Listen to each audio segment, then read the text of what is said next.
Okay, so for step one of the installation, you're going to take your iron rod and you're going to put your base on, and it's going to take 2 screws right there.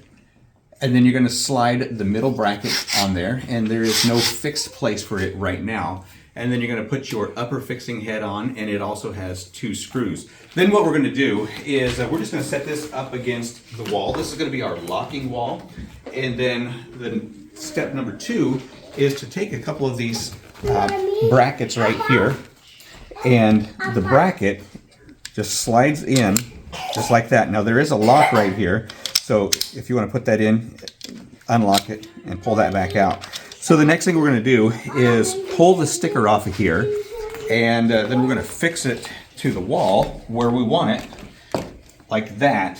And then we're going to lift up on the gate, and our brackets should stay in place. So when we fix this to the wall, your upper head is going to be a fixed position. Your lower bracket, if you do have a baseboard, then you're going to want to move your bracket up over the baseboard. But since there is no baseboard, we're just going to leave it all the way in the lowest position so that it's going to match the other side as well. So we're just going to stick this up against the wall.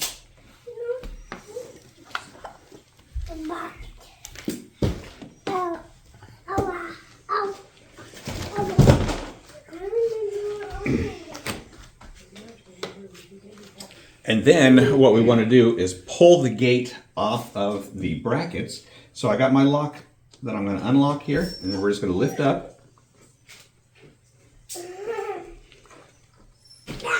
And now we're left with the 2 brackets right here.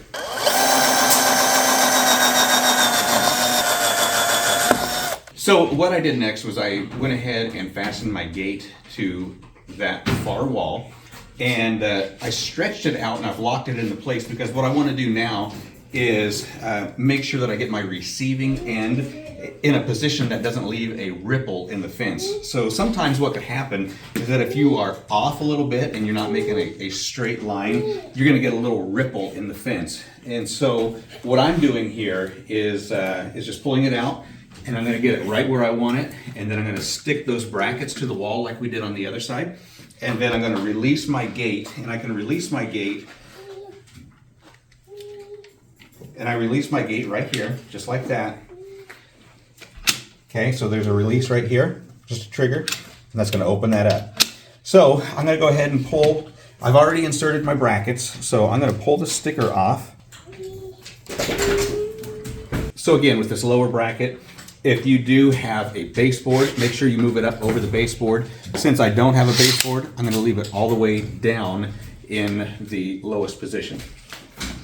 So now we're going to try to get our gate on here right where we want it.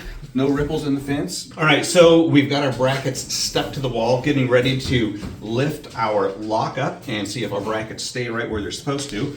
So remember, there's another lock right here for the bracket, so I can lift the entire thing up. Remember, this is your lock for the gate. This is going to be your lock for the bracket.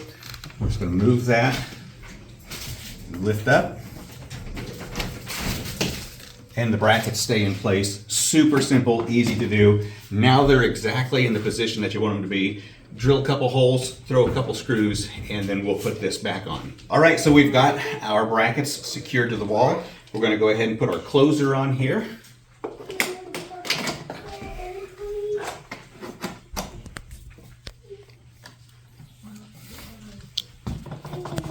And now we're going to pull our gate and see if everything looks right. So to operate the gate, you're going to pull up and unlock. Okay, so this is your locking mechanism right here.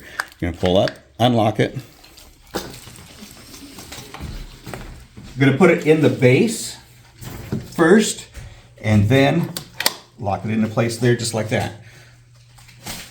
Then if we wanted to, we can come back over here. We can lock the gate. So when you do open this,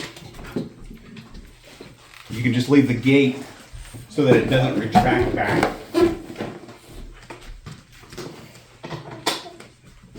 Just like that.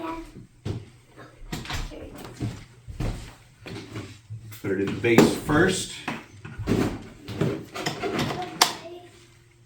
And lock it just like like that. Now, a couple things over here I want to show you is that you have a stopper, a red mark up here.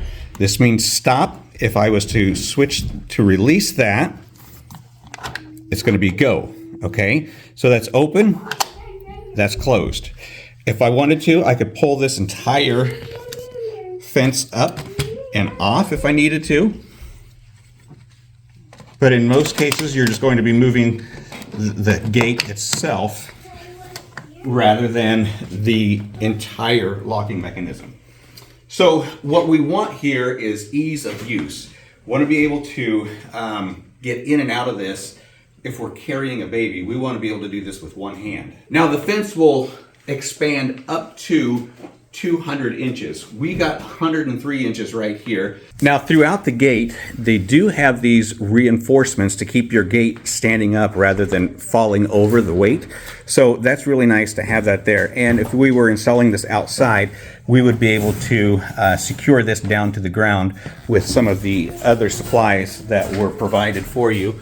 Right there is going to secure it to the ground. And then you've also got supplies if you was using sheetrock, or if you were going into concrete, they have all of those tools there for that. Okay, so what we're going to do now is have Mama come over here and show us one-hand operation and make sure that this is going to be easy to do. So right now the gate is unlocked, so it retracts. And there, she did it with one hand, no trouble. Carrying a baby. Now, the ease of use, one more time, we see that she just unlocks the gate. The gate retracts back just a little bit. And then she puts it back with one hand. There we go. Now, that can be a little tricky at times, but once she gets used to it, she's going to be an old pro. No, sir. No. So the gate's tall enough that the dogs cannot make it up over the gate, keeping the dogs separated from the children if we need to, or if we had company, then the dog would not be able to go under or over the top of the gate.